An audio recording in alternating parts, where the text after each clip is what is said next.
নমস্কার, কেমন আছেন সবাই? মিনি কোকো চ্যানেলের নতুন আরও একটি ব্লগে আপনাদের জানাই স্বাগত। তো আজ দেখাবো কোকোর সন্ধ্যের হাঁটা চলা। মানে সন্ধেবেলা বলেছিলাম না একদিন কোকোকে নিয়ে হাঁটতে বেরোই গরমকালে। তো এই যে কোকোকে নিয়ে হাঁটতে বেরিয়েছি সন্ধেবেলা। কোকো এখন হাঁটছে, পটি করবে, একটু হাঁটাহাঁটি করবে। হ্যাঁ, খুব বেশি দূর ওকে নিয়ে যেতে পারি না, কারণ অনেক কুকুর টুকুর থাকে, আর যেহেতু আমি একাই বার করেছিলাম তাই নিয়ে যেতে পারিনি। এই কাছাকাছি একটু হাঁটিয়েছি। তো চলুন দেখতে থাকুন। আর কোকোর হাঁটা মানে জানেনই তো ঠিক কতটা দুষ্টুমি, কতটা বদমাইশি আর কতটা মজা আছে সেইখানে। তো দেখতে তো হবেই পুরো ব্লগটা।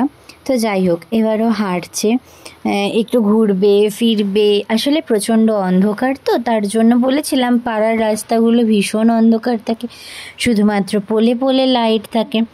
সেই অন্ধকারের জন্যই আর কি, অন্ধকারের মধ্যেই ভিডিওটা করেছিলাম। তখন আর আলো টালো অত ছিল না, তার জন্য এরকম কালো কালো ভিডিওটা এসেছে। আর আমি যে ফোনের ফ্ল্যাশটা অন করব সেটাও আমি একদম ভুলে গিয়েছিলাম। পরে অবশ্য অন করেছিলাম যখন মনে পড়েছিল, এই যে অন করে দিয়েছিলাম। আর ফোনের ফ্ল্যাশটা আবার অন করলে ওর চোখে আলোটা পড়লে লাগে ভুতু ভুতু চোখ। তো তার জন্য আর কি, মানে ফোনের ফ্ল্যাশ সত্যি বলতে অন করতে আমি ভুলেই গিয়েছিলাম। তো এই যে এটা ওর পটি করার জায়গা জায়গা না, মানে ও পরিষ্কার জায়গায় কখনোই পটি করে না। তো একটু মানে এরকম ঘাস ঠাস দেখে তারপরেই পটি করে, খোলা রাস্তায় কখনোই পটি করে না। তো ও এখন করছে। আজ ওর কিছু স্বভাব আপনাদের সাথে শেয়ার করি।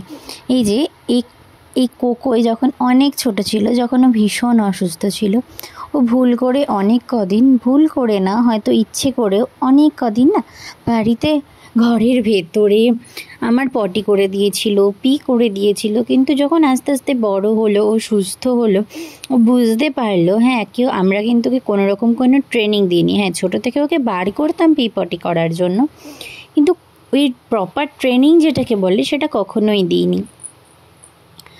তো আরেকটু বড় হওয়ার পর থেকেও কোনোভাবেই ঘরের মধ্যে পটি কিচ্ছু করে না, মানে কিছুই করে না।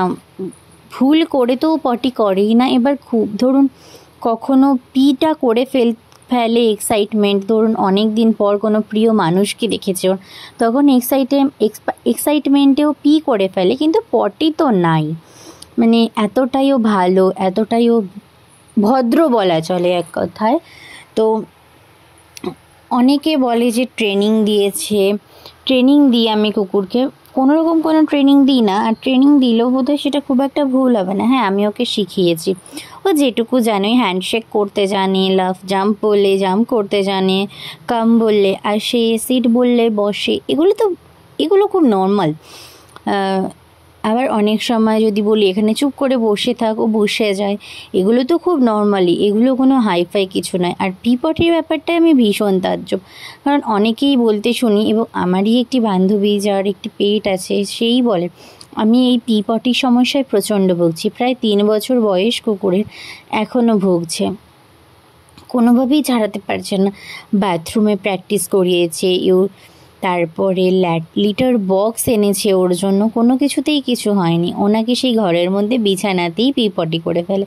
কিন্তু আমার কোকো এসব দিকে নেই, একদম ঠিক। মানে ওর পেলে ওর ডাক দেবে যে আমার পেয়েছে, তুমি এসো আমি করব, বা আমার পটি পেয়েছে তুমি এসো আমি পটি করব।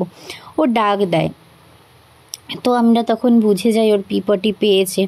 আর যদি কখনো বাড়িতে কেউ না থাকে তো কোনোভাবেই ও একা একা পটি কিছু করতে বেরোয়ও না যতক্ষণ পর্যন্ত কেউ না আসছে। আর যদিও কোথাও গেলে তার আগে ওকে পটি করিয়ে দিয়ে যাওয়াই হয়। আর কখনোই আমরা 3 জন একসাথে বেরোই না এক সকাল ছাড়া। তাছাড়া সবসময় বাড়িতে কেউ না কেউ থেকেই যায়। তো এটা তো গেল ওর পটি ট্রেনিং। এবার আপনাদের সাথে শেয়ার করি যে গেট খোলা থাকলেও ও বেরোয় কি বেরোয় না। চলুন দেখতে থাকুন। তো দেখতে একটু পরেই দেখতে পাবেন ওইদিকে গেটটা খুলে রেখেছে, মানে ইচ্ছে করেই কেউ কেউ খুলে রাখে আর কি। তার জন্য আমি ওকে ট্রেনিং দিয়েছি যে যাতে ওই পাশের গেটটি খোলা থাকলে আর না বেরিয়ে যায়। ও কখনো বেরিয়েও যায়নি। তো যাই হোক, আজকের মতো ব্লগটা এখানেই শেষ করছি। ভালো লাগলে লাইক কমেন্ট শেয়ার করে দেবেন। আর সাবস্ক্রাইব করে বেল আইকনটি ক্লিক করে অবশ্যই আমার পাশে থাকতে হবে এই ধরনের মজার ভিডিওগুলো আরও দেখার জন্য। তো বাই।